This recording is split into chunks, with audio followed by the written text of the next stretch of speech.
Isang araw, nag-apply si Kanor at Juan ng trabaho. Unang sumalang si Juan sa interview. Unang tanong, sabi ng interviewer, ano ang pangalan ng kasalukuyang presidente ng Pilipinas? Bongbong Marcos, sagot ni Juan. Galing, sambit ng interviewer. Pangalawang tanong, kailan nadiskubre ni Magellan ang Pilipinas? March 15, 1521, sagot ni Juan. Tama, ang galing, sambit ulit ng interviewer. Uling tanong, alam mo ba na may gamot na sa kanser? At sumagot ulit si Juan, dati pa po. Sige, maaari ka ng lubas, sambit ng interviewer. Paglabas ni Juan, tinanong siya ni Kanor, Juan, ano sabi mo sa loob?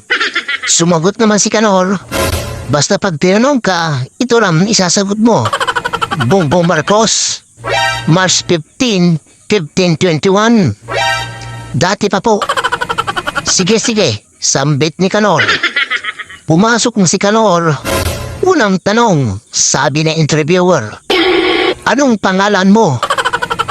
Bongbong Marcos, sagot ni Kanor. Pangalawang tanong, sabi ng interviewer, kailan ang birthday mo? March 15, 1521. Napakamot ng ulo ang interviewer at nagsabing, baliw ka ba? Sumagot naman si Kanor, dati pa po.